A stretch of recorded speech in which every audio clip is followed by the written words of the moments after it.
Universal Studios Orlando just dropped a bombshell that changes everything. We aren't just getting a new coaster, we are witnessing the biggest redemption arc in theme park history. Hey theme park fans, my name's Sebastian and welcome back to the channel. If you've followed this channel for a while, you know that I love all things theme park related, especially a good deep dive into the why behind theme park decisions. Today, we are talking about the massive news out of Universal Studios Florida. So the big news, Universal has officially announced to make room for an exciting new roller coaster. They are finally closing Fast and Furious Supercharged. In the industry, they call this addition by subtraction. Today, we're going to break down the specs of this insane new ride, why the original ride failed so graciously, and how Universal is using this 170-foot vertical spike to fix a major hole in their park lineup. Let's dive in and shift into gear.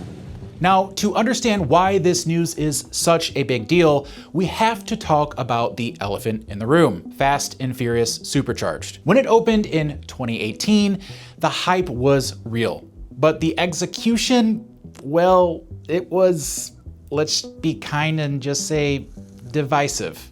The ride used a massive bus-style vehicle moving through 360-degree screens.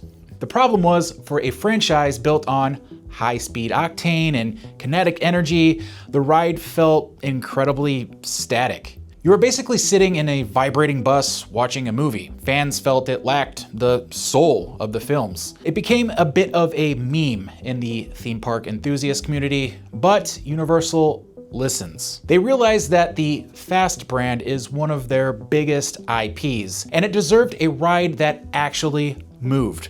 This closure isn't just a routine update, it's an admission that the fans were right. Universal is clearing the garage to build something that actually matches the adrenaline of Dominic Toretto's world. So what's replacing Supercharged and what's being built in place of Hollywood Rip Ride Rocket?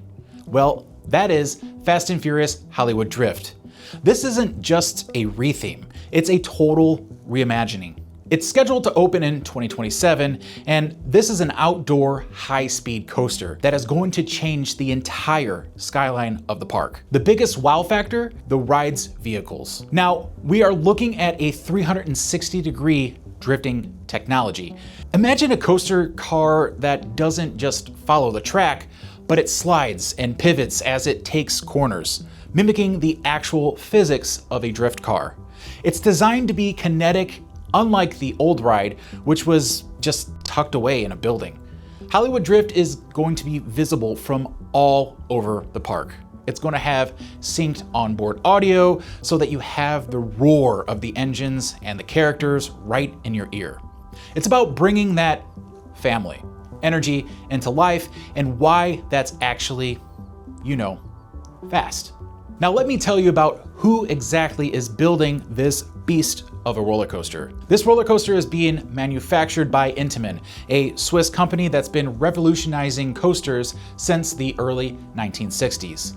Honestly, Intamin is legendary in the theme park industry for pushing boundaries with tech like magnetic launches, multi-dimensional tracks, and even custom vehicles. You might not know their company's name, but you've probably ridden on some of their stuff. Think Millennium Force at Cedar Point, the world's first gigacoaster, over 300 feet tall, or King Ka at Six Flags Great Adventure, the tallest and fastest coaster on Earth at 456 feet and 128 miles back in its day. They also built Formula Rossa at Ferrari World, blasting you to 149 miles per hour in seconds. And closer to home, VelociCoaster at Universal's Islands of Adventure, that insane Jurassic World ride with multiple launches and inversions.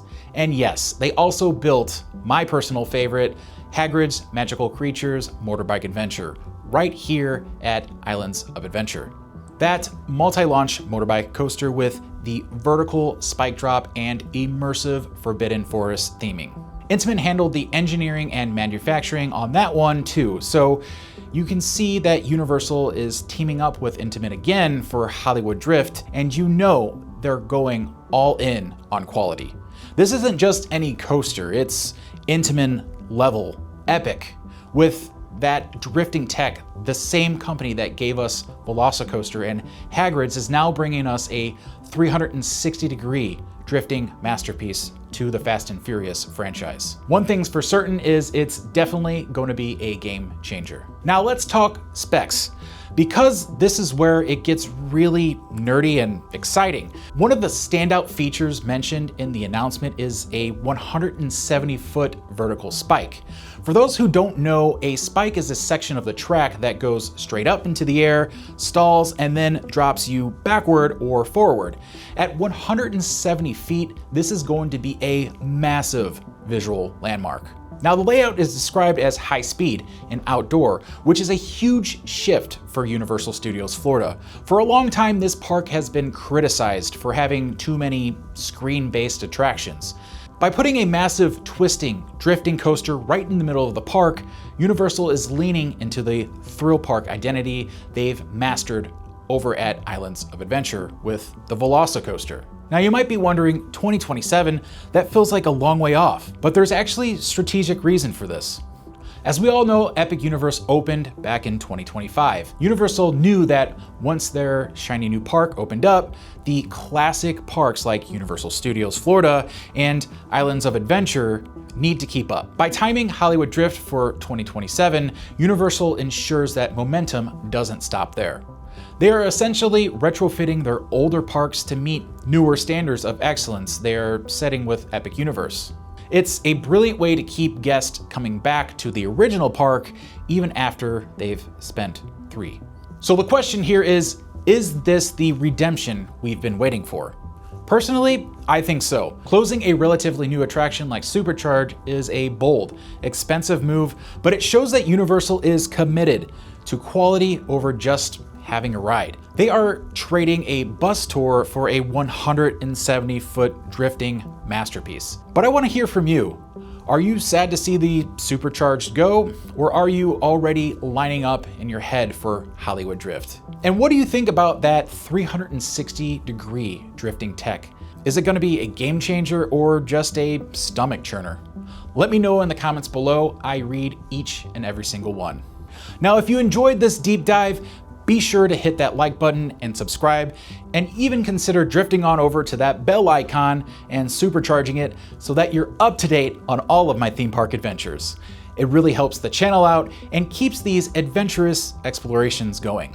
And be sure to also check the description for the Amazon Prime trials, as well as different Amazon perks that I have available for you below. These definitely do help out my channel, and Amazon Prime days do come around quite often, so if you're able to take advantage of these perks, these help my channel, as well as being able to allow me to record videos like this. So definitely, I appreciate you checking those links out as well. And if you want to know more about the hidden side of Universal, check out my video on the secret backstory of Epic Universe right here. My name's Timothy Sebastian. Thanks again for taking the time out of your day to watch this video, and I look forward to seeing you in the next one.